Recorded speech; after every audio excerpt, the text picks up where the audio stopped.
तो अब आते हैं क्लिनिकल फीचर्स पे। क्लिनिकल फीचर्स दो क्लासिफिकेशन पे बेस्ड होते हैं।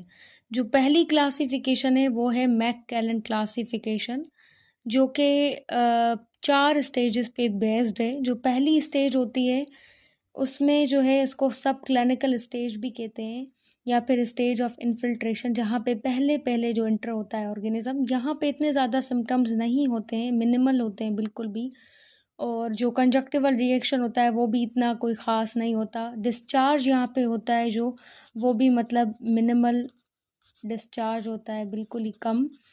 उसके अलावा यहाँ पे जो फॉलिकल्स होते हैं वो इमेच्योर फॉलिकल्स होते हैं, अभी इमेच्योर फॉलिकल्स होते हैं। और यहाँ पे जो है कॉर्निया के अंदर जो चेंज आती है वो होती है punctate epithelial keratitis. Punctate epithelial keratitis simply एक इंट्रा एपिथेलियल लियन होता है, यानी कि कुछ सेल्स की सरफेस ऑफ कॉर्निया पे डेथ हो जाती है, जिसकी वजह से ये कंडीशन होती है। तो पहली स्टेज में ये चेंजेस आती हैं।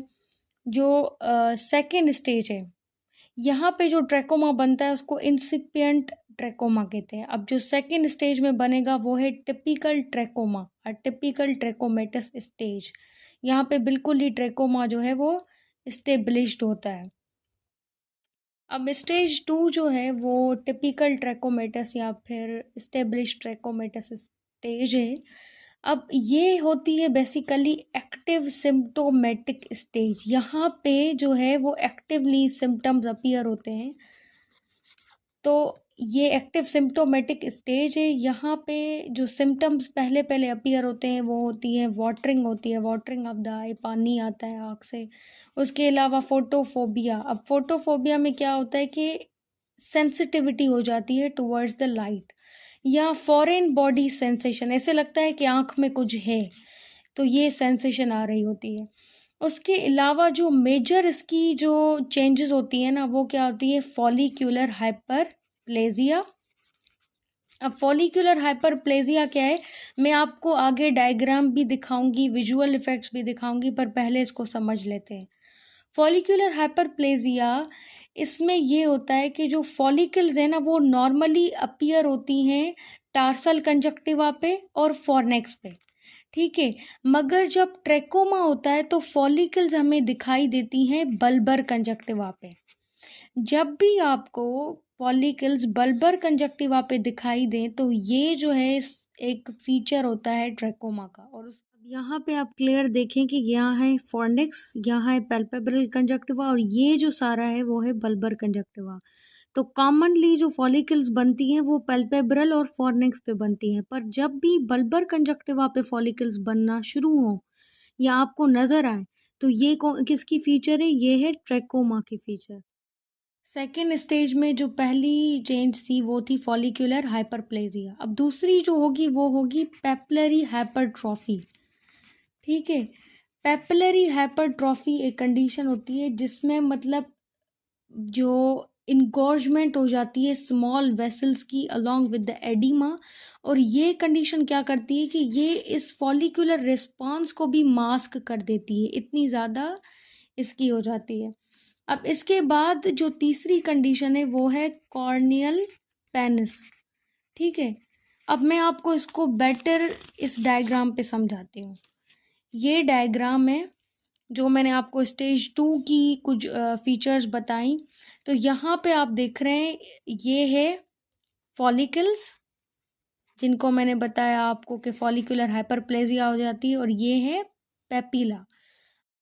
फॉलिकल्स जो होती हैं वो WBCs की एक्यूमुलेशंस होती हैं विदाउट सेंट्रल ब्लड वेसल। तो यहाँ पे सेंट्रल ब्लड वेसल नहीं है और यहाँ पे है। और दूसरा ये फ़र्क होता है कि इसके जो सरफेस है ये रेड होता है, उसका बेस जो है वो पेल होता है, और यहाँ पे इसका सरफेस जो होगा वो पेल होगा, और बेस जो होगा वो रेड होगा।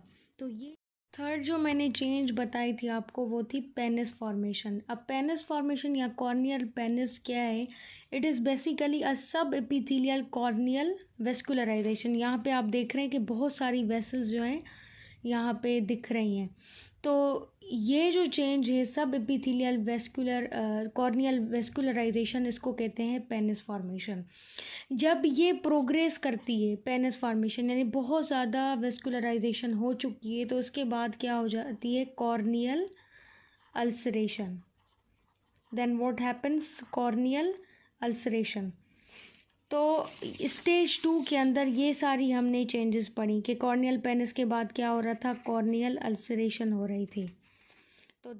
तो यहाँ पे आप देखें कि ये जो है ये फॉलिकल फॉर्मेशन है, जो बल्बर कंजक्टिवा पे अगर बनती हैं तो उसको हम ट्रैकोमेटस स्टेज कहते हैं। ये स्टेज 2 में फॉलिकल्स जो फॉलिकुलर हाइपरप्लेजिया हो रहा था, तो ये उसका है। उसके बाद जो है ये आप उसके बाद ये देखेंगे ये पेपिलरी हाइपरट्रॉफी हो जाती है।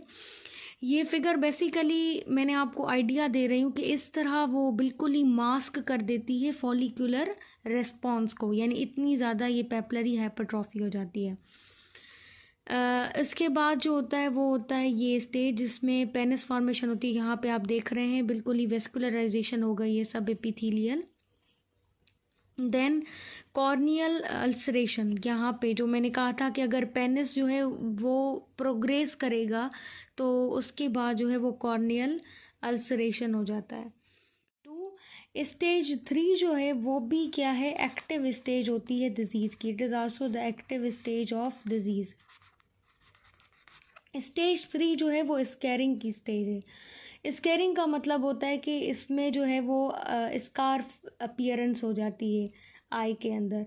अब इसमें कौन कौन से स्कार्स बनते हैं, कुछ लीनियर स्कार्स बनते हैं, कुछ जो है वो स्टेलेट स्कार्स बनते हैं। मैं आपको विजुअल भी दिखाऊंगी, पर फिलहाल हम जो है एक आइडिया ले लेते हैं सब स्टेजेस का।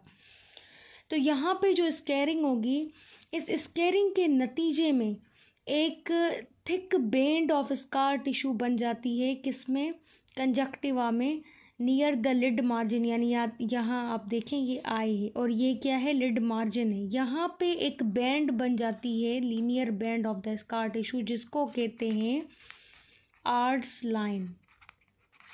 ठीक है, अब ये आर्ट्स लाइन जो है इस लिड मार्जिन से 2 मिलीमीटर के फासले पे होती है। अब आते हैं इसमें जो दूसरी चेंज है, एक तो ये आर्ट्स लाइन है, दूसरी ये है कि हर्बर्ट स्पिट बनते हैं। अब ये क्या है, बेसिकली हर्बर्ट स्पिट एक शेलो पिगमेंटेड डिप्रेशंस होती हैं एट द लिम्बस। लिम्बस क्या होता है, कॉर्नियोस्क्लेरल जंक्शन जो है एरिया, उसको लिम्बस कहते हैं। होता ये कि पहले होती हैं फॉलिकल्स, हर्बर्ट्स फॉलिकल्स। जैसे जैसे इन फॉलिकल्स के अंदर स्कैरिंग होती है, नेक्रोसिस होती है, तो ये पिट्स में कन्वर्ट हो जाती हैं और उन पिट्स को क्या कहते हैं, हर्बर्ट पिट्स। यहाँ पे आप मैं दिखाती हूँ, ये है ये क्या है, ये है हर्बर्ट पिट्स। और ये किस स्टेज में बनती है, ये बनती हैं 3rd स्टेज में। Basically these are the consequence of the Herbert follicles, जिनके अंदर स्कैरिंग हो जाती है तो ये पिट्स में कन्वर्ट हो जाती है। मैंने आपको बताई थी स्टेज 3 जो कि साइकेट्राइजिंग स्टेज थी या फिर स्कैरिंग की, तो ये आप देख रहे हैं ये बिल्कुल स्कैरिंग हो चुकी है। अब जो स्कैरिंग की स्टेज होती है ना, उसमें स्टेलेट या फिर लीनियर स्कार्स बनते हैं। तो इस फिगर में आपको दिखाई देंगे यहाँ पे इस तरह से स्टेलेट स्कार्स या फिर लीनियर स्कार्स बनते हैं। और इसी स्टेज में मैंने आपको बताया था कि आर्ट्स लाइन बनती है। आर्ट्स लाइन ये आप देख रहे हैं एक स्कार टिश्यू की बैंड होती है, जो कि ये आप लिड मार्जिन देख रहे हैं, लिड मार्जिन से 2 मिलीमीटर के डिस्टेंस पे यहाँ पे ये आर्ट्स लाइन है।